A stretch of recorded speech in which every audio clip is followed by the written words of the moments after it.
Scorpion, Mouna, ok.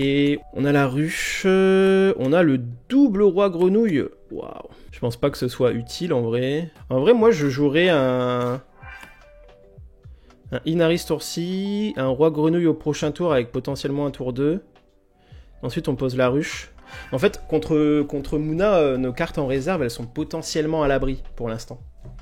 Il n'y a que le brouilleur Axiom en rare qui permet de venir saboter, et il est pas joué. Il est tout simplement pas joué, c'est beaucoup trop cher.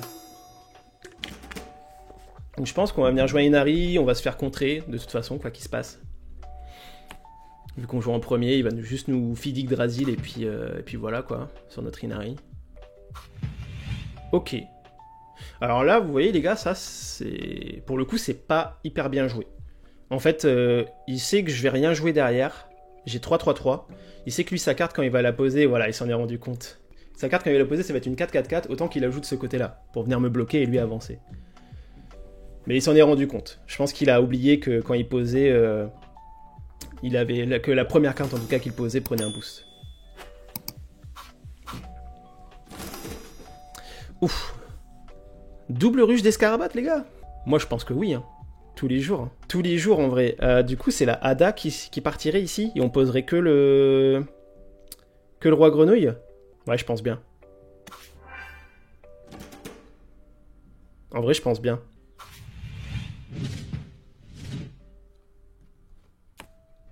Je pense pas que je vais venir le jouer à gauche, le roi grenouille. Pourquoi? Parce que si je le joue à gauche, il a juste besoin de poser son Yongsu à gauche. Et il me bloque, et il avance à droite. Alors que si je le joue à droite... Bon, il a juste besoin de... Ouais, mais il avancera d'un seul côté. Parce que là, si je le joue à gauche et qu'il joue Yongsu à gauche, il avancera des deux côtés. Alors que là, si je viens juste le jouer à droite, soit il joue pas son Yongsu, soit il va le jouer, et quoi qu'il se passe, il avancera d'un seul côté. En fait, je le force à n'avancer que d'un seul côté au lieu de deux, en faisant ça. Ah, on n'avait pas anticipé celle-là. Alors la question qui se pose ici, c'est est-ce que je rejoue Inari de la réserve en me disant que bah, tant pis, Inari ne fera pas proc les ruches d'escarabot qui arriveront derrière. Parce que là, on lui donne beaucoup d'avance quand même. Là. Je pense que non, on va jouer le Inari, on va pas jouer avec le feu en fait.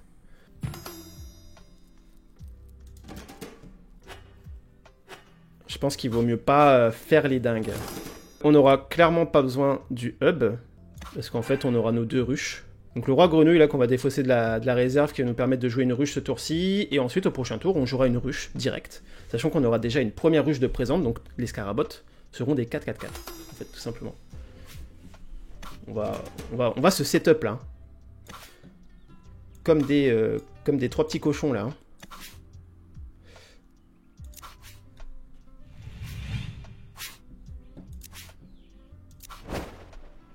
Donc là on met full d'un côté hein. Donc là, même s'il nous fait une fille Yggdrasil, elle sera à 4 en flotte. Il faudrait qu'il rejoue un tour 2 derrière qui ramène 2 de force minimum pour nous bloquer.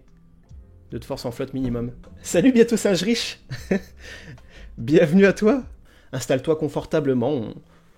On teste un deck Axiom Scarabot qui est pas dégueu en vrai. Qui tourne plutôt bien. Oh, c'est cool que tu passes sur les lives, ça fait plaisir de voir un peu des nouvelles têtes. Il réancre le Vendangeur, ok. Et il ancre le Yongsu, ok. Bon là ça commence à causer là.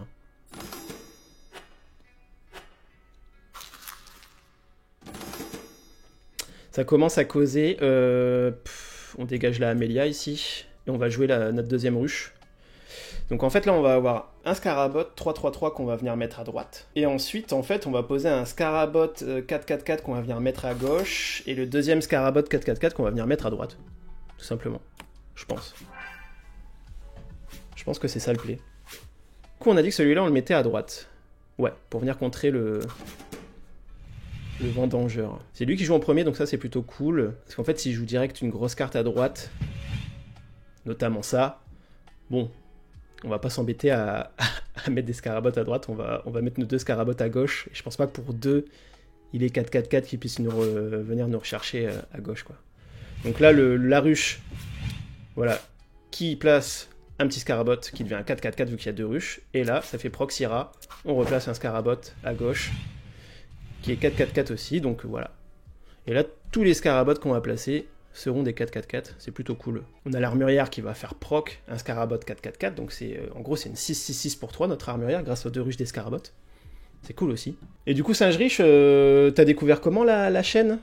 La chaîne Twitch, la chaîne YouTube, je sais pas si t'es allé checker YouTube ou pas. Dis-moi un petit peu, moi je veux tout savoir là. Là tu m'as parlé, c'est terminé, je veux savoir comment t'as connu la chaîne. Il va réancrer... Qu'est-ce qu'il va réancrer? Le Vendangeur? Ou le Yongsu? Le Vendangeur, ouais. Après si t'as pas envie de parler, t'es pas obligé, hein, vieux. Hein. Tu n'es pas forcé. Tu peux très bien chiller, me mettre en fond. Alors j'ai capté en cherchant Altered sur Twitch. Ah bah écoute, nickel. J'ai croisé 2-3 vidéos YouTube. Ah bah écoute, super. Super.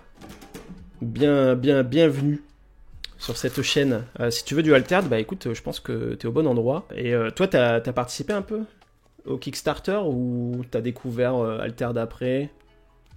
Est-ce que t'es là quand même depuis le début? Là, on va avoir 7, on joue en premier, donc moi, j'ai bien envie d'aller lui saboter son Cernunnos. T'attends ton display? Ah bien wesh. Donc la mécanicienne sert à rien ici. Ça va être brouilleur, armurière, sachant qu'on a nos deux ruches des Scarabots hein, qui font proc des 4-4 hein, au début du tour. Hein. Donc là on est bien, hein. Là on est setup.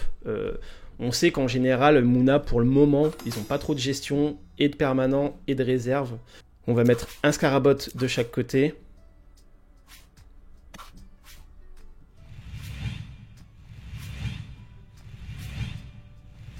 On va venir mettre le brouilleur à gauche parce qu'il est au petit à gauche en fait.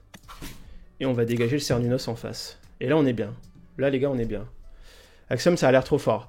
Alors je t'avoue que là, avec les dernières cartes qui sont sorties, oui ils ont pris un up. Mais tu jouais Axiom il y a un mois, c'était pas hyper fort encore. On va jouer l'armurière à droite hein. C'est pas Ordis, mais quand même. Ouais, c'est pas Ordis. Ça, c'est clair. Mais oui, Axiom, c'est fort. En vrai, c'est pas dégueu, là. Bah, après, quand t'as tes ruches des Scarabots, ça se passe bien. Quand t'as tes ruches, ça se passe bien. Ok, on l'a forcé à jouer ça. Nickel. On a bien fait de lui dégager, quand même, son Cernunnos. Hein. On s'en rend compte.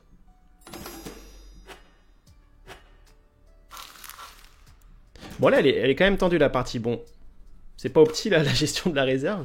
Mais ouais, c'est fort. Alors après, je crois qu'en ce moment, ce qui est fort, c'est Ordis, forcément, et Bravos. Je sais pas comment s'en sortent les Axiom et les Moona. Je suis pas allé regarder un peu. Je vais regarder après cette partie-là. Je vais aller regarder un peu la méta sur Exalted. Moona très fort, ouais. Je suis d'accord avec toi. Ah, on a de nouveau un brouilleur. Là, on va être à 8. Donc, on va jouer l'armurière. On va jouer un brouilleur potentiellement pour lui dégager un Inari. Parce qu'à mon avis, il va la jouer en premier, sa fille Yggdrasil. Et on jouerait un récupérateur avec ça? Je sais pas, on va être à 8, 4 et 3 et 1. Ouais, je pense que c'est ça le play. Hein. Du coup, on dégage l'élémentaire ici. Ou alors on dégage Ada. Parce que là, on n'a pas besoin d'aller piocher. En plus, au prochain tour, ça va commencer à être tendu. Ouais, je garderai plutôt l'élémentaire pour avoir quand même de la présence sur le board. Bah écoutez, on va remettre un token de chaque côté. Hein. On est très fort, mais c'est deck de base. C'est-à-dire c'est deck de base. T'entends quoi par deck de base? Deck de débutant?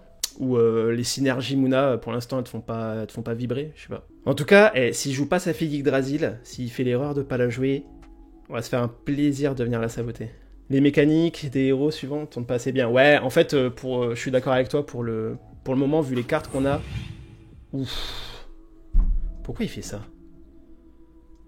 Bah écoutez les gars, ça c'est cadeau ça. Fille Yggdrasil donnée là, comme ça. Mais oui, effectivement, il y a que Teja qui vaut le coup pour l'instant chez Moona. Mais encore une fois, on a la moitié des cartes du jeu, quoi. Donc, Et il fait all-in, le monsieur. Qu'est-ce qu'il a pour 3 en main, là? Moi, le Moona, je l'oriente plus ancrage, en général, quand je le joue. Mais c'est vrai qu'il y en a beaucoup qui le jouent aggro. Qui mettent justement des Cernunnos, Fille Yggdrasil, Inari. Peut-être que oui, pour l'instant, il faut le jouer comme ça. Ah. Eh ben écoutez, c'est win. C'est win par ici. Nickel ça.